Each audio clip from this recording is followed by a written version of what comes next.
como é que é a secretaria, para onde vai. Eu fui lá apresentar pro pessoal, para ver se eles gostaram. E o meu número era 16.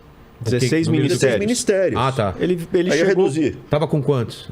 Tava no ápice da Dilma eram 42, 43. Daí o Temer foi para 30. Quanto chegou a ter? 42, alguma coisa assim. Veja, eu fui um executivo alto de grandes projetos. Eu tocava times grandes. Eu era um chefe de executivos que tocavam times. Não é que eu era chefe das pessoas, eu era chefe dos chefes. Entendi. Que tocavam time. Eu não consigo, e eu era bem avaliado como gestor dentro da instituição, avaliação 360 graus, eu não sei quem me avaliava. Eu não consigo ter mais do que 10 subordinados.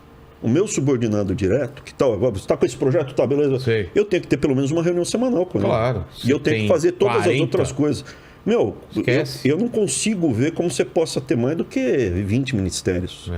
Né? Você não vai tocar 20 ministérios, não vai. Como. Eu acho que o número de ministérios, o máximo que daria para ter, era isso, 16. Daí eu apresentei lá o desenho, tudo tal, daí eles tiraram... E é fácil você reduzir ministério? Como que... A gente conseguiu. Não, mas o processo quando tem a transição presidencial, você faz. O processo é legal. Uma canetada. Sim, é uma lei, um projeto de lei. Não, é uma canetada assim, só faz aqui e tal. Você tem que desenhar tudo, é um trabalho... trabalhoso fazer isso. Tem um trabalho jurídico, sim. Jurídico. Mas não é... Depois que chega lá, implementa com certa facilidade. Tá, entendi. Daí o que aconteceu? Daí eu apresentei, eram 16. Aí no Rio de Janeiro, eu fui até o Rio para apresentar. Aí tava lá Paulo Guedes, estava porque eu ia apresentar gradualmente o plano de governo. Eu ia lá apresentar.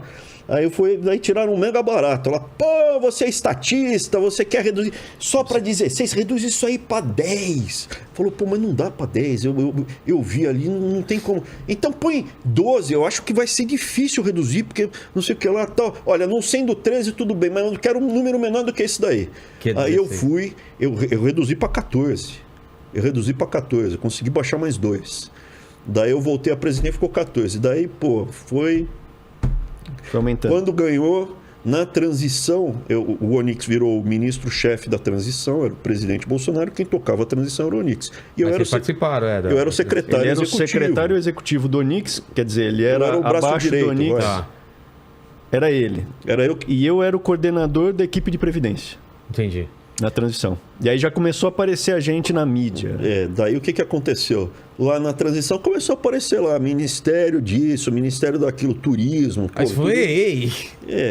Não, assim, eu não sou uma pessoa radical. Apesar da... Eu sou radical em algumas linhas que você nunca pode cruzar.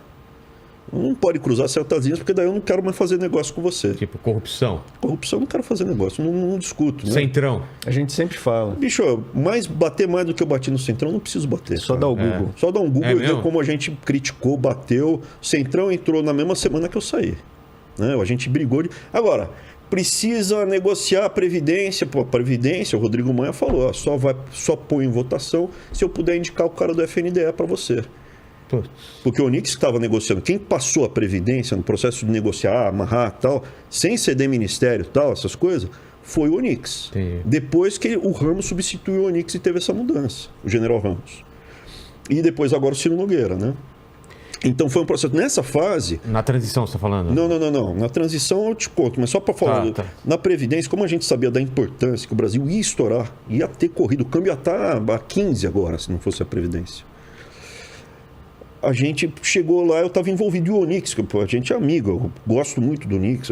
E ele estava negociando, ele falou, Abrão, o cara pediu o FNDE, falou que se o FNDE não põe para votar. Eu topo, mas não pode fazer nada errado. Eu mantenho o controle, se ele fizer alguma coisa errado, ele vai saber da demissão pelo Diário Oficial. Tá. E aí o que aconteceu? Não, imagina, é pelo país, patriota, não, eu quero só ajudar com um ótimo nome. E aí o que aconteceu? A gente... Achou certas incongruências. O presidente da FNDE foi indicado, ele tomou posse, o Rodrigo Maia pôs a Previdência para votar, ela foi aprovada, sem aquelas duas coisas que a gente ficou chateado. Que era importante pra caramba. Seriam grandes avanços. O fundamental foi preservado, que é manter o equilíbrio fiscal mínimo. Se não quebrava. Hoje o câmbio estaria a 20. O dólar, né? A taxa do dólar real. Mas o que aconteceu ali? Esse cara não chegou a fazer algo... Houve incongruência. Ele fez coisa errada bastante que deu para mandar ele embora pelo Diário Oficial. E o Rodrigo Maia não acreditou, porque a gente fez... Aliás, eu estava fora, porque eu mandei ele embora. Foi Arthur. Mas ele tinha sido avisado sobre isso. Sim, lógico. E estava bem documentado. Tanto é que ele nunca contestou. Estava bem documentado as coisas erradas. Que esse cara, que depois foi preso, junto com o primo dele. Ele, o Rodrigo Dias e o Rodrigo Baldi. Que o Rodrigo Baldi é secretário do Dória. Secretário aqui. Caramba. Então, assim, a gente acabou passando a Previdência, só que eles eu tenho 3 filhos, eu sou professor, eu tenho direito a sair uma semana de férias com a minha família. Aí, em julho, eu tinha saído com as crianças e tinha levado eles para Santarém. E me cercaram em Santarém, aqueles manifestantes safados. Helen Joplin foi lá, é uma mongueira. E me atacou, isso está no YouTube. Minhas crianças, segurei a minha caçula no colo. Coisa pesada. A filha dele tinha 8 anos. E aí o que aconteceu? Nas férias de final de ano, eu falei, não, eu vou sair de férias, quero e tal. E a gente foi para o exterior. Eu estava num navio. Eu peguei um cruzeiro, fui de cruzeiro passear no Caribe. Internet. E fiquei sem internet. Só que eu e a Tu somos quase a mesma entidade, a mesma pessoa, e todo mundo sabe disso. Se você beliscar ele, dói em mim. O meu secretário executivo, o meu segundo oficial, ficou com medo de mandar o cara embora. Ele falou, o Rodrigo Maia vai me destruir. E aí o Arthur falou, bicho, ou você prepara tudo, eu assino. Ele ficou... eu garanto a bronca. Eu fui no Palácio do Planalto e resolvi. E aí eu era assessor do Bolsonaro e ele era ministro da Educação. Que depois da transição, a gente chegou lá em Brasília, né? É isso que eu queria entender, porque como foi essa passagem... Foi até... Só vamos terminar de contar a história, porque tem um final bacana. Daí o Arthur mandou o cara embora e os caras não acreditaram, que teve coragem de mandar o cara. Eu fui no Diário Oficial, não avisei o cara. Foi no Diário Oficial. Ficou, nunca tinham...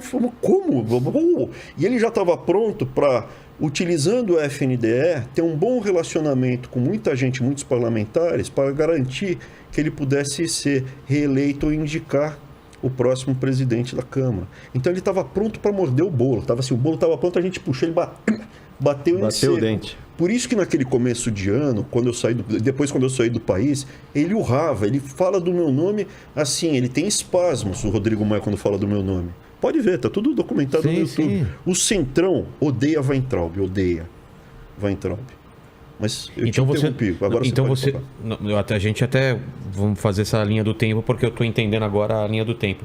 Mas então por isso que seria impossível você estar no governo com o Centrão tomando conta agora, né? Entrando no governo não ia dar, iam bater de frente, né?